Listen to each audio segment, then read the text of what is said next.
Hey, it's Mike here, and today a recent poll that asked who is happier, vegans or meat eaters, as well as some other dietary groups. It was not a peer-reviewed study, but at least they let their methodology be known, and we can look at it, learn from this. It also asked a bunch of other interesting questions about public perception of vegans, how people of different ages feel about going vegan in the future, main motivations for going vegan for those that already were, all that stuff. And we're just gonna keep it short because there's not a ton going on here, but it's really interesting, so let's go. All right, let's get down to the bare bones of this. Let's strip this poll. Pun completely intended. Well, it was 11,500 people. It was done by an organization called Tracking Happiness. There doesn't appear to be any type of vegan or vegetarian bias. I mean, it's just a general organization that studies various happiness areas, I guess. They cover a bunch of different topics. This just appears to be another one. Anyway, the breakdown in terms of what diets had how many people, we're looking at vegans at 1,179, vegetarians at 948, pescatarians at 422, and meat eaters, animal flesh consumers, 8,988. Right off the bat, really interesting thing, they didn't appear to select for vegans. This was just the distribution they got, which means that 10% of this particular population, which we'll talk more about, is officially vegan apparently, which is pretty incredible. But let's just get to the actual results. No reason to edge you on too long. Let's, on a scale of 0 to 10, we're talking wow, I almost said vegans. On a scale of 1 to 10, we're talking vegans, 7.27, vegetarians, 7.31, pescatarians, those fish eaters, 6.99, meat eaters, 6.8, and our total average of 6.9. So while the official highest score goes to vegetarians, it was 0.5% away in terms of vegans versus vegetarians. The real difference there was comparing to those pescatarians and especially meat eaters. We're talking about a 7-point difference between those vegans and vegetarians independently from those meat eaters, so that's huge. But those vegans and vegetarians definitely within a margin of error, they're roughly equivalent. But this brings on something that is against everything I've been told since the day I was vegan, is that vegans will not be happy because they don't partake in all of that animal flesh and ovulations and lactations. That all those animal products are just some major source of joy that I'm missing out, and therefore I just must not be as happy. Well, there you go. But I would say this hits even further because a lot of vegans will say, oh, you've opened up your eyes to all of the animal suffering that's going on. Vegans are always focusing on all that negativity, so of course they're going to be less happy, but it's like a valiant, virtuous way of being less happy. Maybe not the case with this group, or maybe it all evens out. There's so many different factors that we'll never know. We have the methodology that we'll talk about. It just doesn't go that deep. So let's get to that methodology. Thankfully, Tracking Happiness at the bottom published a PDF showing how the survey was laid out and a bunch more details. I have to say this was a very short survey. When I realized it was a happiness tracking company, I assumed that they would just be asking a bunch of different questions about happiness. But no, they simply asked basically, how happy have you been in the last year on a scale of 1 to 10, which is interesting, especially because that was like the pandemic year, May 2020 to May 2021. And so next up, who did they ask? Turns out they used Amazon Mechanical Turk, which is this basically get paid to do tasks online crowdsourcing service that Amazon offers. So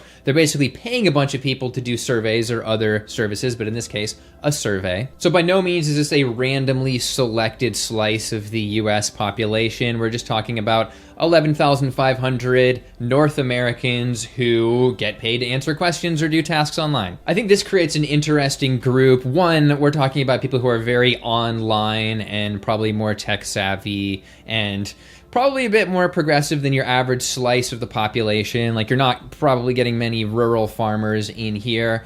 But it does mean they all probably had a similar socioeconomic status. They're all kind of working the same tier of the same job. But that brings us to the question, why were these vegans and vegetarians happier than these people that ate meat? And there's a lot of potential reasons here. And one could just have to do with what Tracking Happiness itself says, that the fourth major factor of happiness is health. And so if these people are feeling considerably better over the last year, then they would score higher on a happiness score. And this is definitely substantiated, at least by people going on a healthy vegan diet in Barnard's workplace trials, where they'd go into a company, put everyone on a vegan diet, and then see how things changed, including from this chart, things like mental well-being and various things. And you can see that vegan group did better than the control group. So there's a little bit of science backing that up, at least. A specific mechanism that could be causal here, though it's, mostly a theory, it needs more data, is the arachidonic acid brain inflammation depression connection. These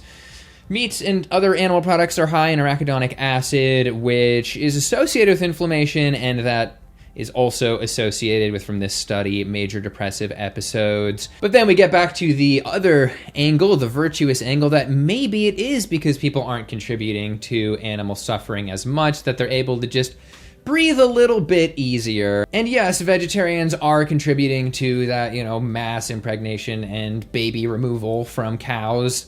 But they might just have an easier time saying, oh no, I'm better than the meat-eating group, I'm doing less harm than them, so I can feel good, and then just ignore the rest. Although I think everybody is just good at ignoring everything. Although maybe it's coming more to the public eye, and so it's getting harder to ignore as a meat eater. I don't know. There's a million different things that could be going on. All right, now let's get on to those other findings, which honestly to me are just as interesting, if not more interesting. And the first one has to do with public perception of vegans. And in this case, only 15% had a negative view of vegans and veganism, which I find to be at an all-time low, and it makes me wonder who these people were. Or it means that the negative view of veganism is constantly being inflated, and that most people really don't care that much about vegans or don't have that much animosity toward them.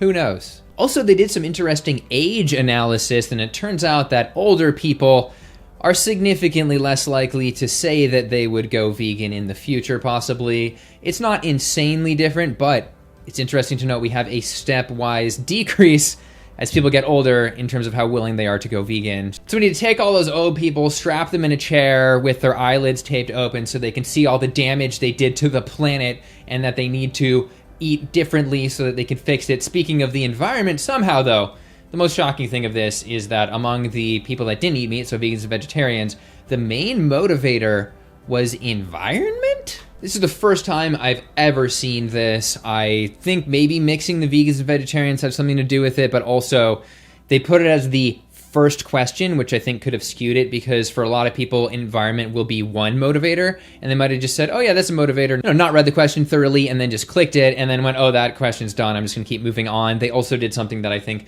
might have skewed the results as well, and that was they didn't have a health option, which, as we know, is up there with a leading choice for why people go vegan. Instead, they had an option that was just personal preference, which I think just sort of muddied the whole thing. But sadly, only 22% said animal ethics. Again, it was low on the list. I don't really know what's going on. That's way lower than things we've seen in the past, where major motivators, not main motivator, but choosing a bunch of major motivators, was about 70%.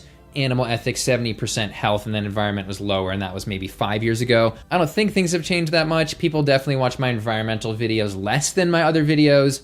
Anyway, in the end, this whole thing just makes me think of happy, healthy, vegan. Ryan and Angie over at Happy Healthy Vegan still going strong.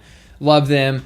And yes, it is apparently the case that among these online working people in North America, that the vegan and vegetarians were happier than the meat eaters. So that's at least, some positive news for people trying to not harm animals. Especially because I think the type of person that goes vegan is often a very heady person who's constantly thinking about things, which, if you're in your head, that can give you a little bit more anxiety and not be like the happy-go-lucky, not worrying about anything YOLO-based lifestyle that some other people have, although who knows if that really leads to true happiness. Yeah, it wasn't the biggest sample in the world, it wasn't peer-reviewed or anything, but I found this interesting. I'm glad they did this, so thank you, Tracking Happiness. No affiliation. All right, feel free to let me know down below what you thought about this. Do you think these results are valid? Do you think they're skewed? Talk amongst yourselves. All right, thanks for watching. Feel free to like, subscribe, all that good stuff, and I'll see you in the next one.